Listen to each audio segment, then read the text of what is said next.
આજે ઉમેદપુરા ગામની પાવન ભૂમિ પવિત્ર ધરા પર જે શ્રાવણ મહિનો પવિત્ર મહિનો ગણાય છે, શિવજીનો મહિનો ગણાય છે, એ દરમિયાન ઉમેદપુરા ગામમાં દુધેશ્વર મહાદેવ ની અસીમ કૃપાથી, રામચંદ્રજીની કૃપાથી આજ હોન તમે 7મા દિવસની કથાનો આરંભ કરવા જઈ રહ્યા છીએ।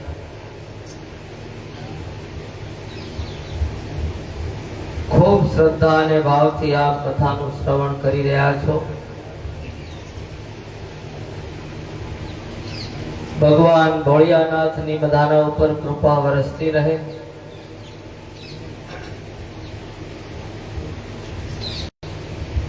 એવી આપણે એમને પ્રાર્થના કરી કથાનો આરંભ કરીએ। વક્રતુંડ મહાકાય સૂર્યકોટિ સમપ્રભ નિર્વિઘ્नं કુરુર્મદેવ સર્વકાર્યેષુ સર્વદા। ગુરુર્બ્રહ્મા ગુરુર્વિષ્ણુ ગુરુર્દેવો મહેશ્વર ગુરુ સાક્ષાત પરબ્રહ્મા તસ્મૈ શ્રી ગુરુવે નમઃ। તમેવ માતા ચ પિતા તમેવ બંધો ચ સખા તમેવ વિદ્યા દ્રવિડં તમેવ સર્વં મમ દેવ દેવં। સદગુરુ ભગવાન કી જય। રામચંદ્ર ભગવાન કી જય। હનુમાનજી મહારાજ કી જય। ગજાનન ગણપતિ મહારાજ કી જય। દુધેશ્વર મહાદેવ કી જય। શીતળા માત કી જય। વડવાળા ભગવાન કી જય। સનાતન ધર્મ કી જય। ગૌ માતા કી જય। ઓમ નમઃ પાર્વતી પદે હર હર મહાદેવ।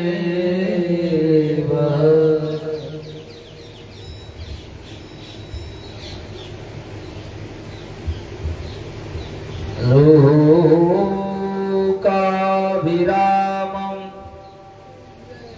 રણધીરં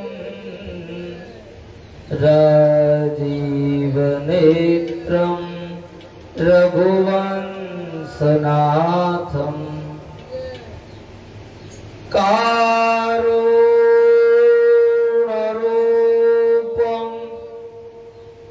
કરુણાકરંतं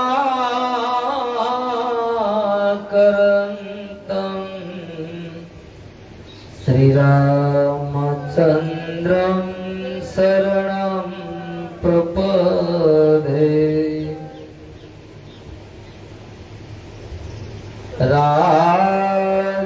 રાજીવનયન ધરે ધનુષાયક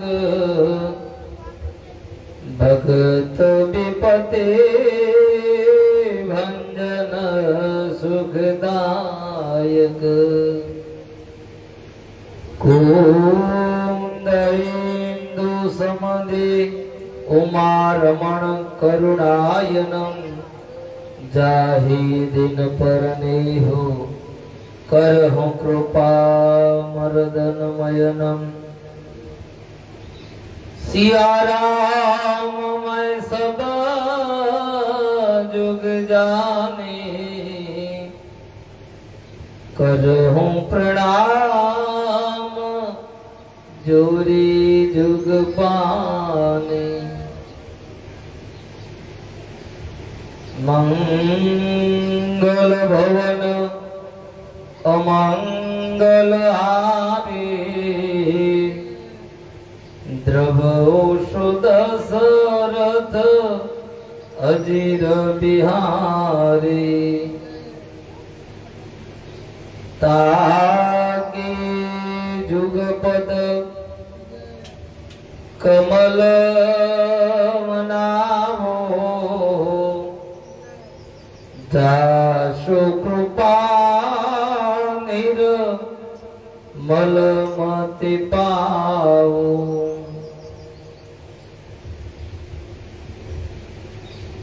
મંગલ ભવન અમંગલ હારે દ્રવશુ દશરથ અજીર બિહારી ઉમા કહું મેં અનુભવ અપના સત હરિ ભજન જગત સબ સપના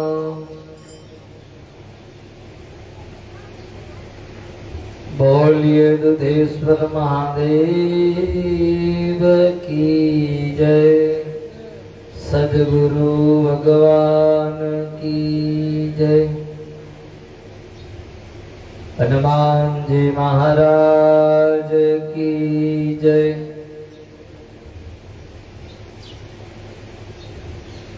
સાતમા દિવસની કથાનો આરંભ થઈ રહ્યો છે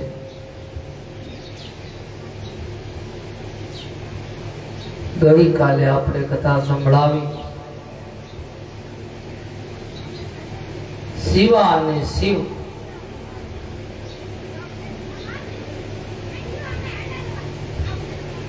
ભગવાન શિવના લગ્ન કરાવવા માટે દેવતાઓએ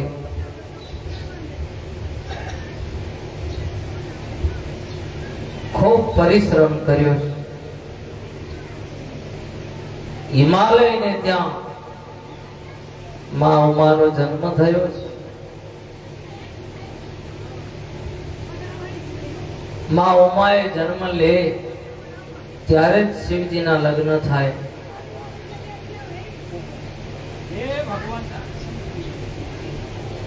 માટે હિમાલયને ત્યાં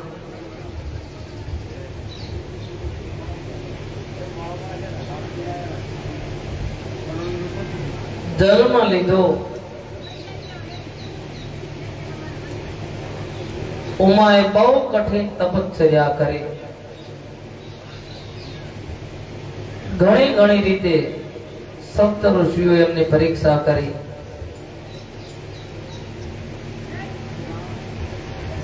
પણ ઉમાનો એક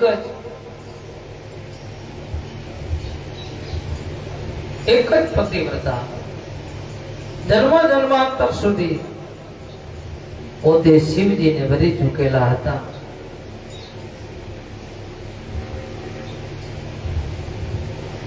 તો સતી છે ને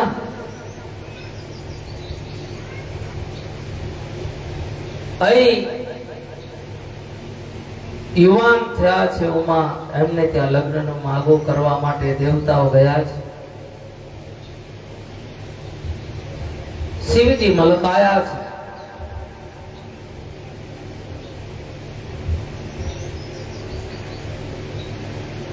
બ્રહ્મા વિષ્ણુએ ખૂબ મહેનત કરી ભગવાન શિવજી તૈયાર થયા છે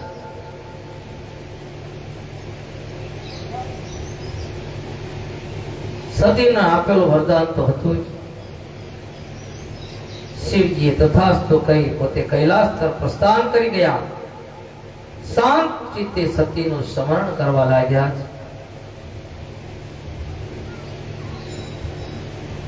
એ વખતે બ્રહ્મા સરસ્વતી ત્યાં ગયા છે. શિવજીએ સતીને આપેલા વરદાનની વાત બ્રહ્માને કરી. પછી કહે છે, હવે તમે મારા વતી દક્ષને ત્યાં માંગુ લઈને જાઓ વિવાહમાં. દક્ષને ત્યાં ગયા. કન્યાનો મારી સાથે વિવાહ થાય તેવી યોગ્ય વ્યવસ્થા કરો. શિવજી એકદમ તૈયાર.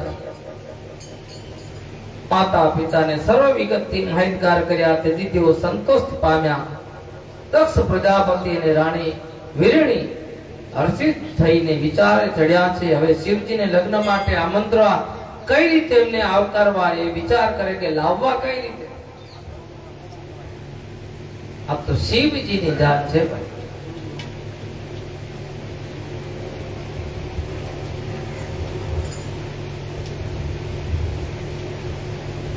આ દરમિયાન બ્રહ્મા સરસ્વતી ત્યાં આવી પહોંચ્યા. દક્ષે તેમને પ્રણામ કર્યા. પ્રેમથી હેતભર્યા આવકાર પણ આપ્યો છે. બ્રહ્મા કહે, હે દક્ષ, તને ને મને ગમતું હતું એવું હિત કરવા માટે હું અહીં આવ્યો છું. એમાં તારો અને મારા હિતની વાત છે. હું અહીં આવ્યો છું. તારી કન્યાએ સદાશિવનું વ્રત કરીને જે વરદાન માંગ્યું એ પૂર્ણ કરવાની ક્ષણ હવે આવી ગઈ. ઈ હવે ઘડી આવી છે કે જે તારી કન્યાએ તપ કરી શિવજીને વરવાનું જે આશીર્વાદ લીધેલા છે ઈ ઘડી આજ આવી છે. તારી પુત્રીને વરદાન આપી રુદ્ર કૈલાસ પર ગયા. પછી તે રુદ્ર તેને પ્રાપ્ત કરવા વ્યાકુળ વ્યાકુળ બની ગયા છે. તારી પુત્રીને વરદાન આપીને તો ક્યાં નાઈ ગયા છે. એકલા પ્રગટ થયા હતા તપથી. પણ કે હવે કાયદેસરનો વિવાહ તો કરવો પડે.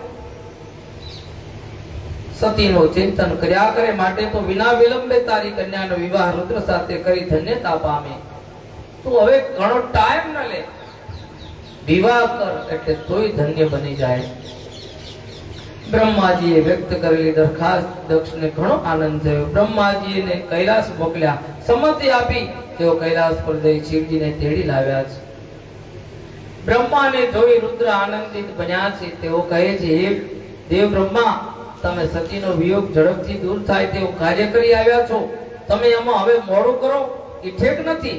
અત્યારથી સત્વરે કામ ચાલુ કરો. હવે તમે મોડું મત કરો. હવે ઘડી જાય છે.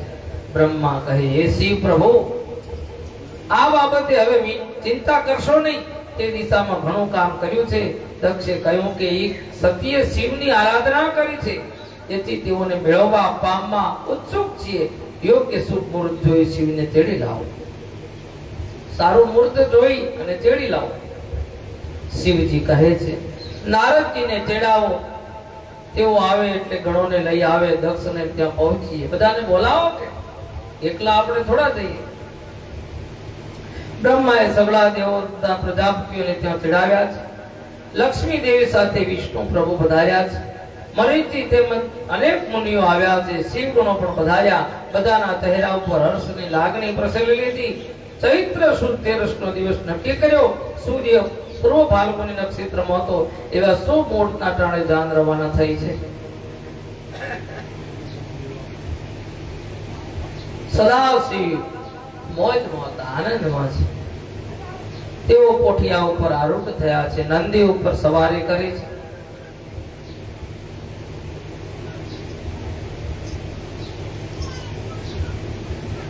સંન્યાસમાં જો કોઈ બ્રહ્મચારી હોય, દેવોમાં કોઈ જો એક વડરાજા થયો હોય ને તો એક જ વાર થયો ને હવે એવો વળીને થયો પણ નથી.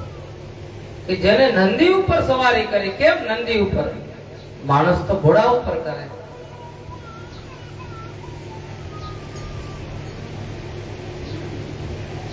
ઘણું બધું જાણવા જેવું છે. નંદીય ધર્મ છે. ધર્મ ઉપર સવારી.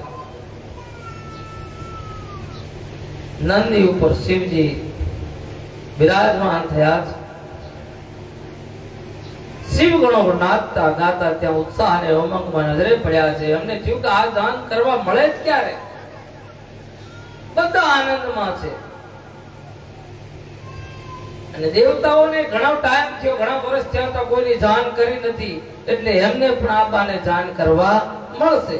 અને ઘણા સમય પછી કોઈ ગામમાંથી જાણ ચડે કે પરિવારમાંથી ચડે, કેટલો આનંદ હોય.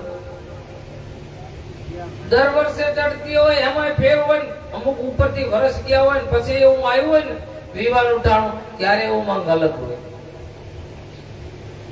રોજ તમને કોઈ દોહન તાળ પીરશે તો ના મજા આવે, પણ એમાં થોડુંક એક દિવસ ફરસાણ આવે, ગાંઠિયા આવે, તીખું તીખું આવે તો ખાવાની મજા આવે.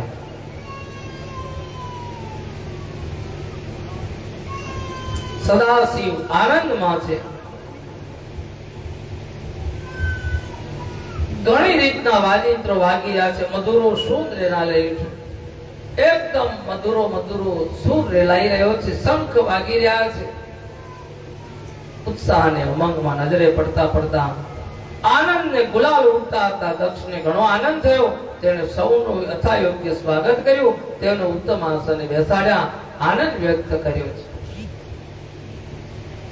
જ્યારે જાન પહોંચી છે એની પહેલા વિષ્ણુ, બ્રહ્મા, આ તો બધા વાગંબર થોડા હતા, એમને તો પીતાંબર પહેરેલા હતા. એ તો સોના ચાંદી મુગટ ધારી બધા આવા હતા. એટલે એમને એમ થયું કે આપણે શિવજીની જાનમાં જઈએ, પણ આપણે થોડીક વટ પડે એમાં હેડવું. એટલે શિવજીને પાછળ રાખ્યા. શિવજીને બધું જેમ કે આ મારા ભેગા હેડતા નથી, દગો તો અહીં કરે, આપવું છે મારી જાનમાં અને વળી અલગ હેડવું, ઊંડા લાગે છે. કેમ કે એમના ભેગે તો કોઈ હાથ વગરનો, કોઈ મોઢા વગરનો, કોઈ પગ વગરનો, કોઈ અવળા પગનો, આવા બધા હતા. આખી નાક તેડાવી જેટલા શમશાન ભૂમિ હતા ને વિશ્વના, એટલા બધાને આમંત્રણ. શિવજીની જાનમાં થોડું કોઈ બાકી હોય, બધા રાખ ચોપડી તૈયાર. એને કોઈ ખાવાની પડી હોય નહીં, સોર બકોર બધા કરવા માંડ્યા. આ એ વિચારી કરતા આપણે આગળ જવું છે. જેવા અંદર આગળ ગયા એટલે ત્યાં જે કન્યા પક્ષમાં હતા એમને એમ કે વરરાજા આ તો નથી ને, આ રૂપાળા શણગારેલા આવે છે, વિષ્ણુ ભગવાન હતા. એટલે પૂછ્યું કે વર કોણ? તો કે અમે તો જોનૈયા છીએ. વર તો કે ભાષણ છે. એટલે એને વધારે આનંદ આવ્યો કે જોનૈયા આટલા રૂપાળા તો વર તો એમાં શું જોવાનું જોયું હોય? હે, જોનૈયા આટલા રૂપાળા હોય તો વરની તો વાત જ પૂછવાની નથી. પણ વર તો જોયા હોય તો અહીં હાફ પહેટેલો, બાજુ બંધે હાફના, કંઠમાં માળાએ હાફની, અને અહીં બધી ખોપરીઓનો મોટો હાર, ઉપર મુગટ તોય હાફનો બેટાળીને બધું જટા કરીને ઉપર મુગટ ને એના ઉપર હાફ, અને અહીં ચંદ્ર, બીજનો ચંદ્ર હોય એવો ચંદ્ર, આ એનો શણગાર છે.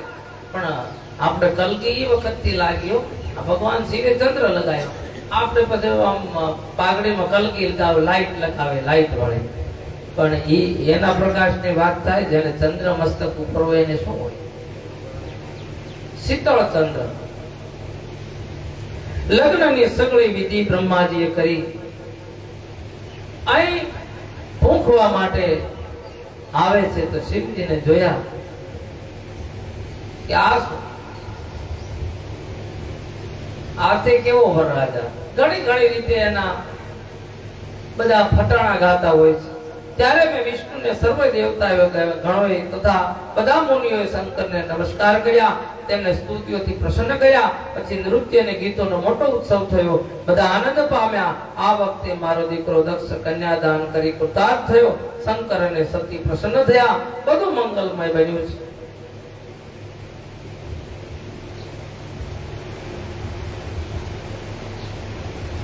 બ્રહ્માનો દીકરો દક્ષ, એને ખુશી થઈ કે આજ મારે દીકરે કન્યાદાન કર્યું છે.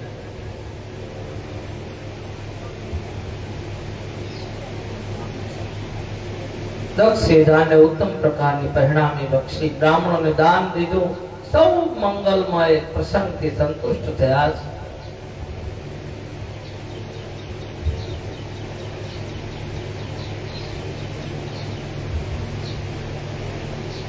આપણે પણ બે કળી ભગવાનના લગ્નને ગાઈએ.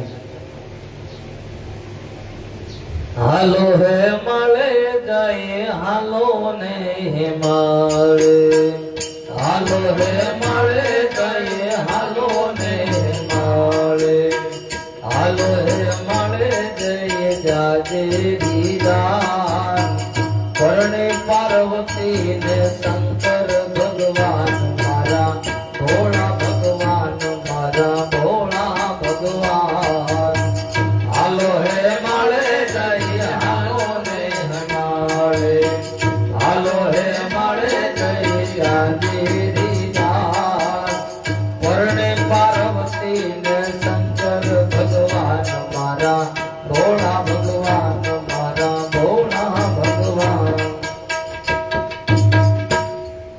બ્રહ્મા કહે છે એ વખતે વિષ્ણુ અને લક્ષ્મી એ જગ્યાએ આવ્યા. તેઓ શિવ શિવાની પ્રાર્થના કરતા કહે છે, એ શિવ આપ જગતના તાત છો, સતી જગદમ માતા છે. આપ બંને દેવો તથા મનુષ્યોની રક્ષા કરો, સજ્જનોનું હિત કલ્યાણ કરો. સજ્જનોનું હિત થાય એ કલ્યાણ તમારે કરવાનું છે.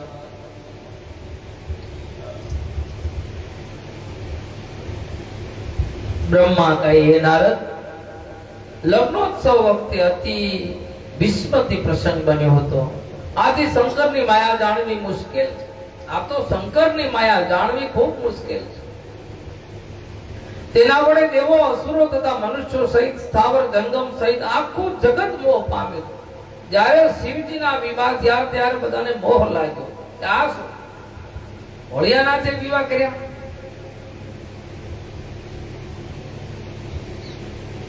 પહેલા મેં કપટથી શંકરને મોહ પમાડ્યા હતા, ઈચ્છા કરી હતી. એ જ શંકરે મને લીલા માત્રમાં મોહ પમાડ્યો હતો. ઘણી લીલાઓ કરનાર શંકર મારી ઉપર પ્રસન્ન થઈ કહે છે, તમે પોતાના હાથ વડે મસ્તકનો સ્પર્શ કરો. મેં તે મુજબ કહ્યું, તેથી સૌના આશ્ચર્ય વચ્ચે મારા મસ્તક ઉપર સદાશિવના દર્શન થયા છે. શિવજી કહે, હે બ્રહ્માજી, તમારામાં મેં પ્રવેશ કરેલા સ્વરૂપે તમે મારી આરાધના કરજો. તમને લોકો રુદ્રશિર કહે છે. બ્રહ્માજીને રુદ્રશિર કહેવાય, કેમ કે મસ્તક ઉપર હાથ મૂકેલો, એમાં પ્રવેશ કરેલો. તમે આ ટાણે મારું વિવાહ કામ પૂર્ણ કરી આપ્યું છે. આથી તમે દક્ષિણાના અધિકારી પણ બન્યા છો. માગો દક્ષિણા. બોલો, હું તમને શું આપી શકું? તમારી ઈચ્છા શું છે? બ્રહ્મા ઘડીક વિચાર મગ્ન સ્થિતિમાં ઉભા રહ્યા પછી ધીમે રહીને કહે છે, હે પરમ કૃપાળુ દેવ સદાશિવ, આપ મારી ઉપર પ્રસન્ન થયા છો તો હું એવું માંગુ છું કે ચૈત્ર સુદ 13 ને રવિવારના દિને પૂર્વ ફાલ્ગુની નક્ષત્ર હોય એ વખતે જે કોઈ આપના દર્શન કરે, ધ્યાન રાખજો, ફરી વાત દોહરાવ, ચૈત્ર સુદ 13 ને રવિવારનો દિવસ હોય, પૂર્વ ફાલ્ગુની નક્ષત્ર હોય, એ વખતે જો કોઈ આપના દર્શન કરે તો તેના સર્વ પાપોનો નાશ થાય છે. શિવજીએ તથાસ્તુ કહી દીધું. આટલું વરદાન આપ્યું છે. આવું જો સમય અને વાર મળતો હોય તો ખૂબ ભાવથી એની પૂજા કરી લેવી. ચૈત્ર સુદ 13 રવિવાર, પૂર્વ ફાલ્ગુની નક્ષત્ર. તે પછી દક્ષે સ્તુતિ કરી, શિવ સતીની વિદાય આપી છે. દેવો મુનિઓને શિવ ગણોએ જય જયકાર કર્યો છે. સર્વત્ર આનંદ પથરાયો છે. નમઃ પાર્વતે પતે હર હર મહાદેવ. કેમ કે બંનેનું મિલન થયું છે. ખુશીઓ ગુલાલ છવાઈ ગયો છે. ખુશીઓથી સતીને લઈ મહાદેવ નંદી પર વિરાજમાન થયા. તેઓ કૈલાસ તરફ રવાના થયા. શિવજીએ દક્ષ અને તેમના સાથીઓને વિદાય લીધી.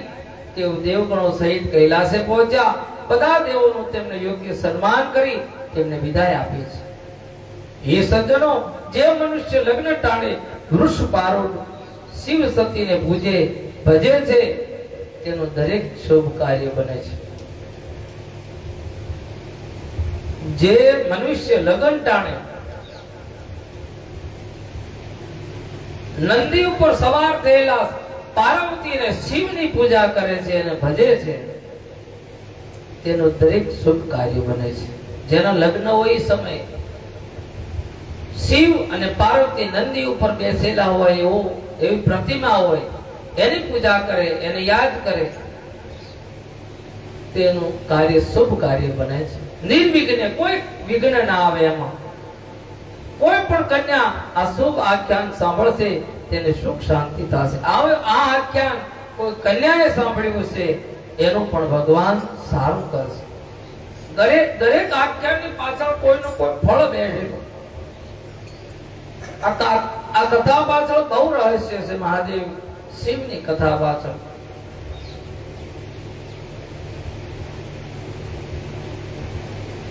કાને સંભળાય ને તોય એનું ફળ મળે છે.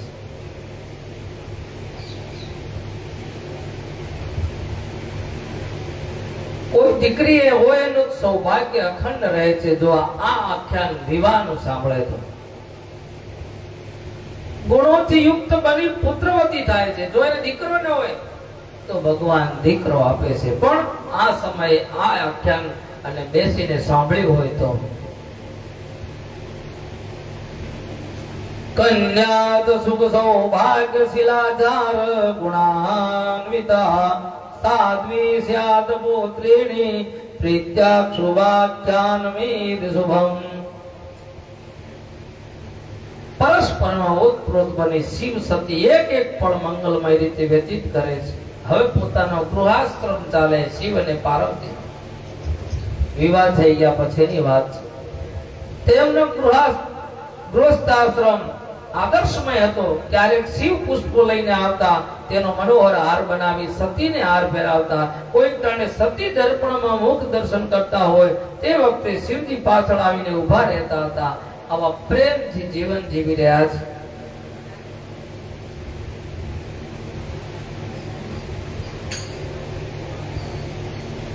પહેલો તો ખરેખર સારું હોય છે. વિવાહ કરીને ઘરે આવે ને એ અમુક દિવસો અમુક વર્ષ તો હારા હોય છે. પછી શી ખબર શું થાય છે રામ જાણે. હવે કોણ જોઈ નથી શકતું કોઈનું હિત. થાય તો કઈ કોઈનું સુખ જોયું નથી જાતું. કોઈ બંનેનો પ્રેમ હોય તો એ જોયો નથી જાતો. ક્યારે અલગ થાય આવું કાર્ય કરવા વાળા હોય. આજ શિવના વિવાહ અને મેઘરાજાની પધરામણી. સુંદર એકદમ ઠંડુ વાતાવરણ પ્રફુલ્લિત.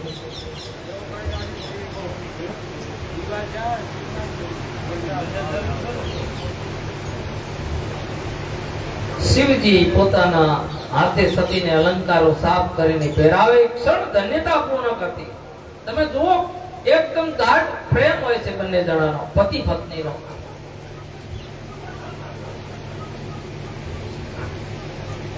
સતી કસ્તુરીના અંગરાગથી તિલક કરતા. આ રીતે ભક્તો પણ પ્રસન્ન રહેતા. પ્રભુ શિવ સુંદર પર્વતમાળામાં સતીની સાથે વિચરતા ફરવા જતા. આ સમય દરમિયાન વસંત ઋતુ આવી છે ખીલવાની. તેથી વૃક્ષો અને વેલીઓ વિસ્તરવા લાગ્યા છે. પાણીમાં સરસ મનોહર સુગંધિત કમળો ખીલવા લાગ્યા છે. મમરાઓ પુષ્પ માથે વાયુ લહેરાવે છે. નાગ કેસરના વૃક્ષો સોનેરી રંગના પુષ્પોની જાણે અંતરિક્ષમાંથી ધજાઓ લહેરાતી હોય એવી આંબાઓની ઘટાઓ પર મોર કોયલ આવીને મધુર શોર મચાવતા હોય. પાંખોનો ફફડાટ અને વિહંગનો કલરવ વાતાવરણને મધુર બનાવી રહ્યો છે. આપણે ખેતરમાં જઈએ અને સુંદર મજાના ઝાડ હોય, પંખી કલરવ કરતા હોય, એકબીજા આનંદ કરતા હોય, આમથી આમ ઉડે આમથી આમ. એ આનંદ અલગ હોય અને સુંદર સુગંધ આવતી હોય, પુષ્પોની હોય, આંબાવાડીની હોય તો કેટલો આનંદ આવે છે. એમ થાય ઘડીક વાર અહીં બેસીએ. કોઈ તીર્થ ભૂમિમાં જાઓ કે કથામાં જાઓ તો તમને શાંતિ મળે. કોઈ ઉચ્ચાર બધો ઘરનો ઘરે રહી જાય. કથામાં બેઠા હોય એટલી વાર તમને એમ થાય કે આ બધું માપનો હોય એમાં ઠીક રહે. એને ભોગવો પણ એવું ગણીને ભોગવો કે આપણું નથી. ભોગવો ખરી પણ આપણું નથી એમ ગણીને ભોગવો. કાયમ માટે આ મારું જ છે એમ ગણીને ભોગવશો તો પછી એ તકલીફ થશે. આ સુખ અને દુઃખ રૂપિયાની બે છાપો છે. સિક્કો હોય એની એક છાપ ઘસાઈ જાય તો ચાલે? રોકડો સિક્કો હોય એની એક બાજુની છાપ ઘસાઈ જાય તો દુકાનવાળો નહીં લે. આ સુખ દુઃખ એવું જ છે. કોઈ કાયમ માટે રહેતું જ નથી. બંને છે જ કાયમ માટે જોડાયેલા જ છે. સુખ આવે તો એકદમ છલકાઈ ન જાઓ. છલકાઈ દો ને એમાં તકલીફ આવે. બીજી વાર દુઃખ આવે એટલે સહન નથી કરી શકતા. ખરેખર સુખને સહન કરો તો દુઃખ સહન કરી શકશો. પણ સુખમાં એમ થઈ જાય કે બસ હવે હું તો હું જ છું, બાકી બધા કઈ નથી. એટલે આવે ઊભું રહે એટલે પછી દુઃખ ઘણું લાગે, થોડું હોય તો. આ સમયે શિવ સતી પોતાનું સાનિધ્ય વાતાવરણને મધુર બનાવી પોતાનું સાનિધ્ય છોડી એક ક્ષણ માટે પરસ્પરથી અલગ થતા ન હતા. સતીના રૂપાળા દેવ દિવ્યમાન મુખારવિંદનો અમૃત પિતા પિતા શિવ વાતાવરણમાં એક રસ બની જતા હતા. આ મુજબ હિમગીરીની ઘટાદાર કુંજમાં ઉત્તુંગ શિખર પર તેમે ગુફાઓમાં દક્ષ પુત્રી સાથે જીવન ક્રીડા કરી. તેમાં દેવોના 25 વર્ષો પસાર થઈ ગયા. કેટલા? 25 વર્ષ જતા રહ્યા. કદાચિદ દક્ષસ્ય તનયા જલદાગમે કૈલાક્ષમાભૃત પ્રાહ પ્રશંસ્તમ ઋષભધ્વજમ. આ દરમિયાન એકવાર વર્ષા ઋતુમાં મહેશ અને ઉમા ઊંચા શિખરે આરૂઢ થયા.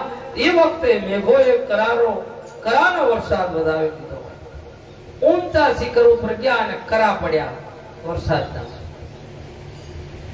તેથી સતીને કહે, હે સદાશિવ, મને મેઘોની ખૂબ જ બીક લાગે છે. મને આ કરા પડેની બીક લાગે છે. તેનાથી બચવા માટે જુઓ, હંસ તથા અન્ય પક્ષીઓ દૂર દૂરના રહેઠાણો માનસરોવર તરફ પ્રસ્થાન કરી રહ્યા. બધા ઉડવા લાગ્યા. અહીં કરા પડે છે, બધા ઉડીને માનસરોવર તરફ જાય છે. ચાતક તેમજ કાગ પણ પોતપોતાના માળામાં હતી તેમાં છુપાઈ બેસી ગયા. હે દેવ પિનાકધારી, તમે આપણે માટે કઈ આશ્રમ ઉભો કર્યો નથી? ક્યાં કે કોમ છૂટું ક્યાં સુધી ફરવાનું? આપણે રહેવાનું રહેઠાણ ક્યાં? આ વિવાહ કરીને તો આયા, પણ ઘરે ઝૂંપડી તો છે ને. આ તો ઉભા હતા એવા લઈ નીકળ્યા. દેવોનું તો કામ થઈ ગયું. પાર્વતી કહે છે, પિનાક ધનુષ શિવજીનું હતું. એ ધનુષ ક્યારે તૂટ્યું ખબર? સીતાના સ્વયંવરમાં.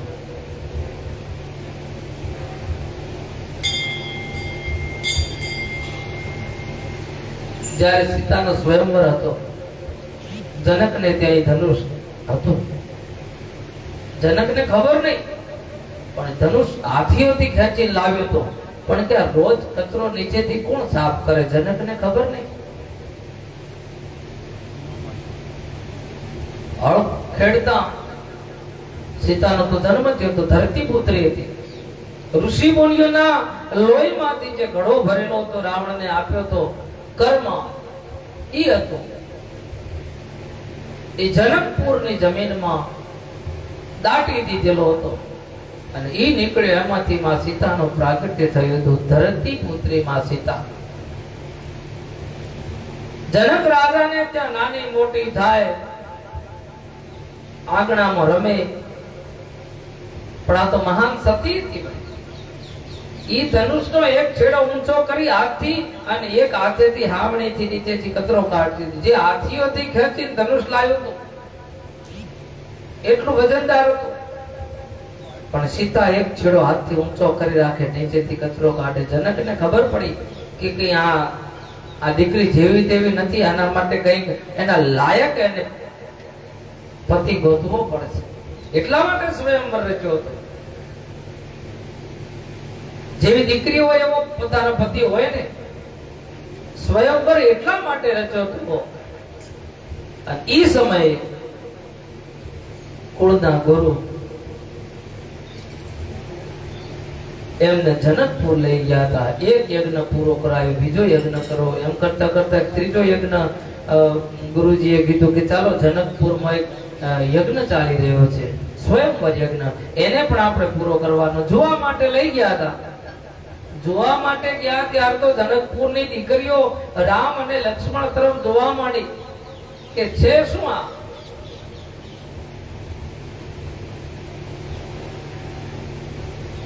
દશરથ રાજા પાસેથી માંગણી કરી લઈ તો ગયા રામ લક્ષ્મણને, પણ એમના રૂપને જોઈને બધી દીકરીઓ કહેવા માંડી કે ખરેખર સ્વયંવરમાં જો સીતાને જો જનક રાજા આ બધી જે બાંધ છોડ કરી છે, જે શરત મૂકી છે, છોડીને સીધી આમને આપી દે તો એક એને આપે ને એક પેલા ને આપે તો કે સુખી થશે. આવું તો મનોમન જનકપુરની દીકરીઓ કહેવા માંડી છે અને કોઈને ખબર નથી.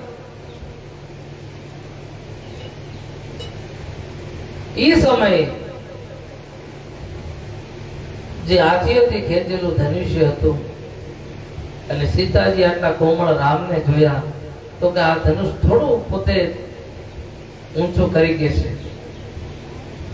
એ તો રાજાઓ મહારાજાઓ રાવણે ત્યાં બેઠો હતો, વારાફરતી બધા ઉઠે ધનુષને તોડવા માટે. અહીં તો આ શરત મૂકેલી છે કે જે આ ધનુષ તોડે ઈ સીતાને વરે. દેશ દેશના રાજાઓ બધા આવીને આમ પોતાનો જેવો હાથ ઊંચો કરવા જાય ધનુષને, ઈ ધનુષ ઊંચું કરે, શક્તિ બધી ધનુષમાં જાતી રહે એટલે થાકીને બેહી જાય પાછો. રાવણ આવ્યો, જણામ કૈલાસ ઉપરથી ઉતરતો હોય, આંખો ઉપાડ્યો હતો એને તો એનો અભિમાન હતો, એને કૈલાસ ઉઠાયો હતો તો કે આ ઉઠાવવું એમાં શું છે. એને આમ પગ ભીડીને ઉઠાવવાનું કર્યું પણ કાંઈ ભેળ પડ્યો નહીં, થાકી ગયા. અહીં જનક રાજાએ જાહેરાત કરી પોતાના મંત્રી દ્વારા, શું આ ભૂમિ ઉપરથી કે ક્ષત્રિયો નાબૂદ થઈ ગયા છે કે મારી દીકરી પરણ્યા વગર રહેશે? ક્ષત્રિય વિહોણી થઈ ગયા ભૂમિ. ત્યારે લક્ષ્મણ થી રેવાયો કે જનક, જાહેરાત કરતા પહેલા વિચાર કરજો, ક્ષત્રિયનું બચ્ચું બેઠું હોય ત્યાં સુધી તમારાથી બોલાય નહીં. હજી બાકી છે કે. ત્યારે લક્ષ્મણજીએ કીધું તું, જો પ્રભુ તમે કહેતા હોય તો આ ધરતીને આમથી આમ પલટાવી દઉં, આ ધનુષને આમ કરીને આમ ફેંકી દઉં, આખું આકાશ પાતાળ ભેગું કરી દઉં બધા છેડા, પણ મારા પ્રભુની રજા હોય તો. નહીં તો કે આ હજી તમે આ જાહેરાત કરી છે પાછી ખેંચી લો કે હજી કે મળદના ફાડિયા બેઠા છે, ક્ષત્રિયોનું લોહી કોઈ એમને હજી નથી બેઠું, હજી બચ્ચું બેઠું હોય ત્યાં સુધી આ જાહેરાત ન થાય. ત્યારે ગુરુજીએ આદેશ કર્યો કે હવે સૂર્ય લાલ થયો છે, લાલ થાય જ્યારે સૂર્ય ઉગવાનો હોય તો પહેલી રતાસ પકડે, તો કે હવે લક્ષ્મણે રતાસ પકડી છે, હવે ઉદય થવાની તૈયારી છે. બાપ રામ ઉઠો અને ભંજન ધનુષનું ભંજન કરો. ઉઠો રામ ભંજન બહુ ભારા.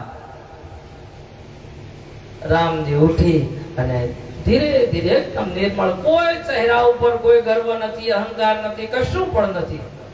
ઈ માણસ હોય ને એ જ આવું કામ કરી શકે.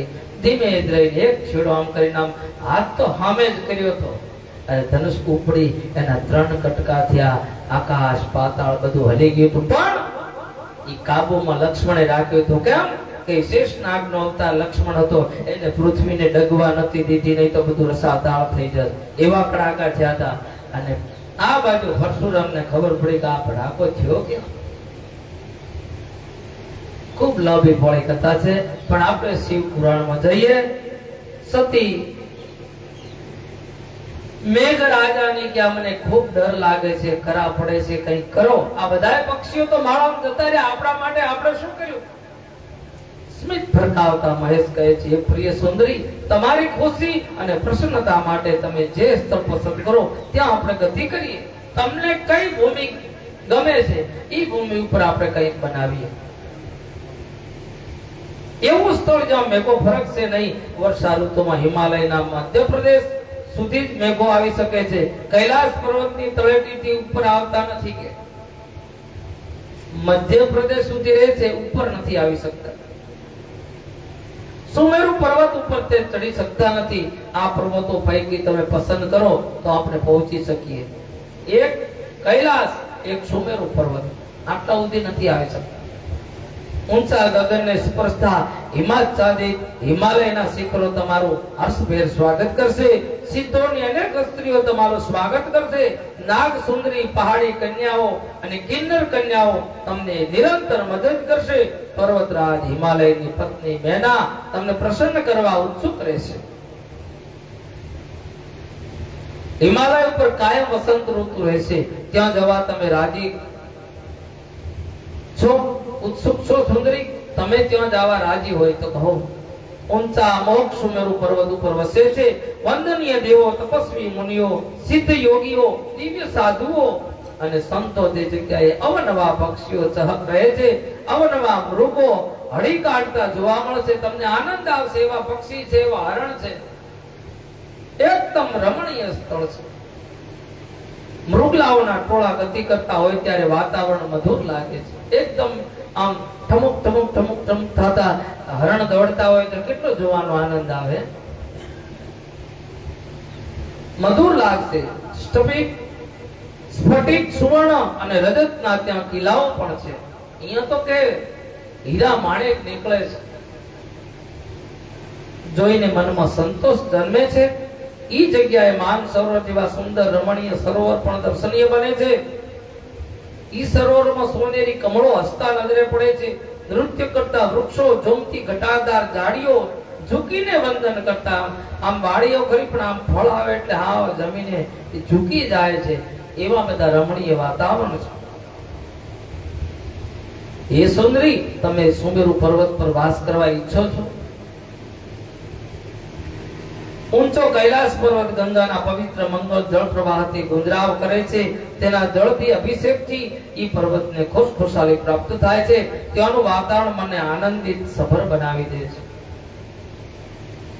આ પર્વતનો સુમેરુ પર્વતીય થી વધુ રમણીય છે, નયન રમણીય પર્વતોમાં શ્રેષ્ઠ છે.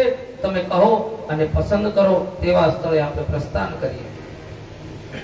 એક કૈલાસની તળેટી કીધી, એક સુમેરુ પર્વત કીધો. આ બંને સ્થળ છે. તમે કહો કઈ જગ્યા ઉપર આપણે તમને આનંદ આવે છે. પછી દેવીએ પસંદ કરેલા કૈલાસ પર સતી મહાદેવ આરૂઢ થયા છે. કૈલાસ પર્વત ઉપર શિવજી આરૂઢ થયા.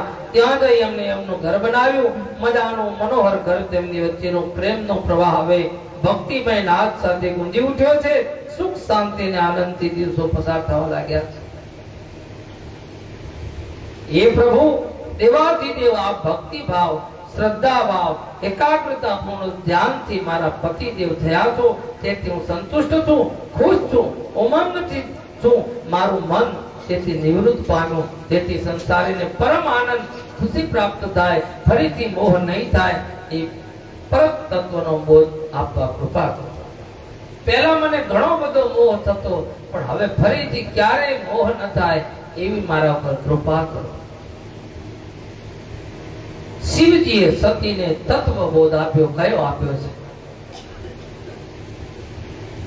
એમાંથી મારે તમારે પણ કંઈક લેવાનું છે. સતીએ કરેલા પ્રશ્નથી પ્રસન્ન સદા થયેલા સદાશિવ પહેલો પ્રશ્ન કયો તે શિવજીને કર્યો છે. સાંભળો કે સતી, તમે સાંભળવા ઈચ્છો છો તે પરમ તત્વ હું કહેવા તૈયાર છું. તમે ધ્યાનપૂર્વક સાંભળો. તમે જે સાંભળવા માંગો છો હું કહેવા તૈયાર છું. હવે કથા શિવ અને પાર્વતીની ચાલુ થઈ છે. પાર્વતીએ શિવજીને પ્રશ્ન કર્યો. આગળની કથા શિવજી કહે છે, આ વિજ્ઞાનને તમે પરમ તત્વ સમજો. હું બ્રહ્મ છું એમ શુદ્ધ બુદ્ધિને વિજ્ઞાન કહી શકાય છે. શુદ્ધ બુદ્ધિ હોય એને કહી શકાય કે હું બ્રહ્મ છું. ભોગ મોક્ષ રૂપી ફળ બક્ષનારી ભક્તિ એ વિજ્ઞાનની જનની છે. ભોગ રૂપી મોક્ષ રૂપી ફળ બક્ષનારી ભક્તિ એ વિજ્ઞાનની જનની એટલે કે માતા છે. ભક્તિમાં અને જ્ઞાનમાં કોઈ ભેદ નથી. ભક્તિ અને જ્ઞાન બે સરખું છે. ભક્તિનો જે વિરોધ હોય તેને વિજ્ઞાન મળતું નથી ક્યારે. જે ભક્તિનો વિરોધ કરે એને કોઈ વિજ્ઞાન ન મળે. જે વિજ્ઞાનનો વિરોધ કરે એને ભક્તિ ન મળે. હું સદા સર્વદા ભક્તિને ચાહું છું. ભગવાન શિવજી કહે છે ભક્તિને આધીન રહું છું. ભક્તિ સગુણ અને નિર્ગુણ બે પ્રકારે કહેવાય છે. ભક્તિ બે પ્રકારની, એક સગુણ અને એક નિર્ગુણ. ખૂબ ધ્યાનથી કથા ભાવથી સાંભળજો.